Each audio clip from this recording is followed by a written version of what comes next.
everyone. Becky Hosey here again, reporting on EULAR as part of the Go With Us. I hope you're doing well. I can't wait to share what I learned today. The first session I watched was titled Harnessing the Benefits of Exercise in RMDs, and RMDs stand for Rheumatic and Musculoskeletal Diseases. I want to start by telling you that one presenter defined the word harness, which means to control, to use its power. And she wanted the audience members to start thinking about this. And so I will ask you to do the same, to start thinking about what it actually means to harness the power of exercise in your life.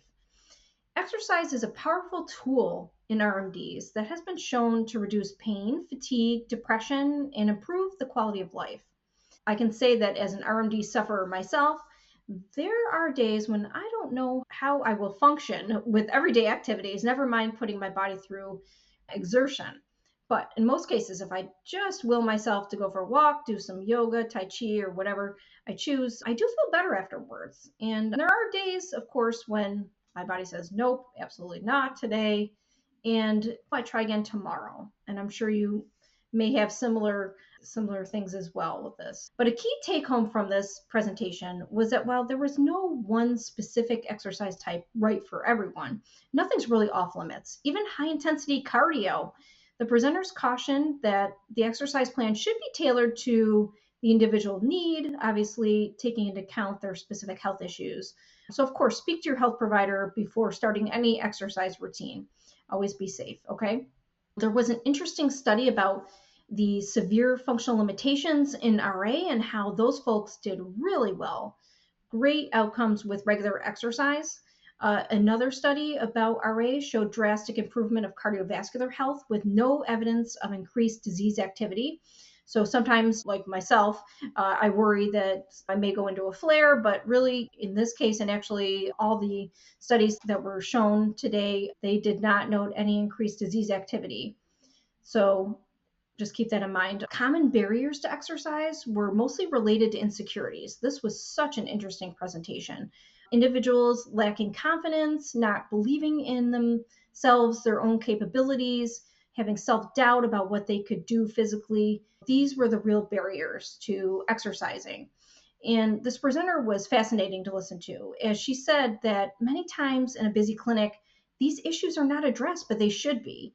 And here she's talking to her colleagues and saying, we need to have these conversations with our patients, and that a plan for success really needs to go beyond your provider just telling you exercise is important. We all know exercise is important, but what does it have to do specifically with my condition? How is it going to help me? So having these conversations with the individual to see what the reservations are, of course, and tailoring a plan will make the patient more likely to stick with the program, right? I know I would if I have the knowledge and support of my health provider. So if your provider isn't talking to you about this, then start the conversation yourself. It's so important.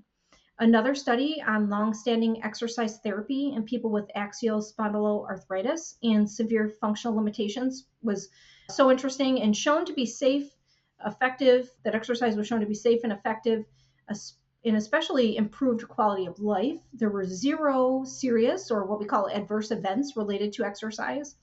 And researchers, they looked at a bunch of different things. They looked at endurance, strengthening, functional mobility training, really right across the board. So that was really cool. There was an acronym used that I hadn't seen before, so I wanted to share it with you. Capital LEXSPA, Longstanding Exercise Therapy in Patients with Axial Spondyloarthritis. The last presentation in the session was on knee osteoarthritis, and this is a leading cause of disability worldwide. And this researcher said it didn't really matter what time of day exercise took place, morning, afternoon, or evening, as long as the individual exercised. So that was pretty neat. And the study also looked at gait speed, so how fast one walks. And it suggested that slow gait speed, can predict future poor health outcomes. But of course, further studies need to be done. So that's it on exercise. The other session I watched was on Sjogren's disease. And if you don't know it already, I have Sjogren's disease. And here are some facts that were discussed that I wanted to share with you from the presentation. So Sjogren's disease is characterized by SICA, SICA symptoms. And really this means dryness, okay? And this is the hallmark dryness in Sjogren's. And it can refer to dryness anywhere, but most often the eyes, mouth are affected. There are issues with the salivary glands and the lacrimal glands, so in the mouth and also in the eyes, which reduce saliva and tear production. Also, I should tell you that SICA symptoms, this dryness, can occur independently of Sjogren's and can be found in many other autoimmune diseases too. So just keep that in mind. There are what is also referred to as extraglandular manifestations. So that's fatigue, joint pain, organ involvement. Fatigue is actually the number one most common extraglandular feature in Sjogren's. And as one presenter noted, that 82% of all Sjogren's patients suffer from fatigue, which is a main burden. And I can tell you that is my number one disabling symptom from Sjogren's. And I said this in another video, but it was great to hear so many leading experts actually say this, because I've seen a lot of doctors that say Sjogren's doesn't cause fatigue, and obviously it does. So more facts about Sjogren's that were presented. So this is a female dominant disease. So actually the ratio is 9-1 female to male. And it's also the second most common rheumatic systemic autoimmune disease. However, there's not one approved therapy for systemic symptoms, which is crazy. And the etiology and pathogenesis, so why it happens and some of the cells involved, it's not always well understood. And the first presenter talked about some triggering event, which is usually believed to bring this on in an individual who has a genetic predisposition. So usually it's a viral infection, is suspected anyways. So let's get into the treatment of the disease. So one presenter noted that we seem to have some decent medications for the glandular symptoms, but not for the systemic.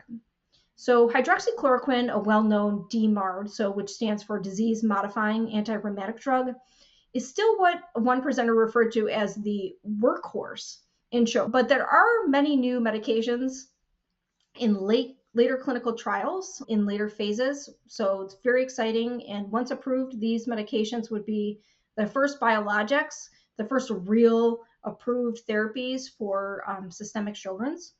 And I'm going to actually read the names of 4 of the medications discussed, because I think it's important for you to hear them. So since these are new too, I apologize for the mispronunciations, but I just want you to at least hear the names, because I think that's important. So the first one is Icealamab.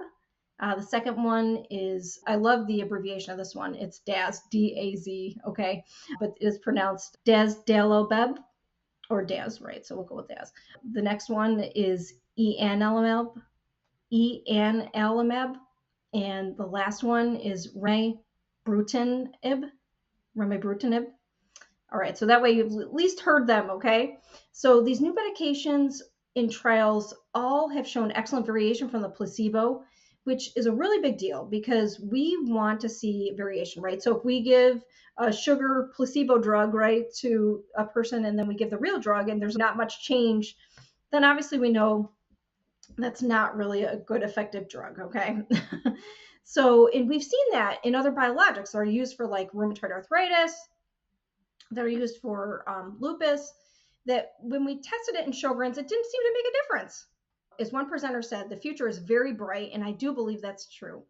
And the last presentation in this session was on lymphoma, which is a cancer of the lymphatic system. Excuse me. See, I have to get a drink.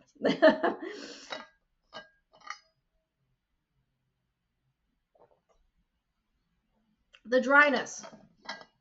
Anyways, okay, lymphoma, this researcher said, is noted in about 4% of all Sjogren's patients. And preliminary data suggests that using DMARDs to control the disease activity may actually decrease the risk. But of course, more studies are needed.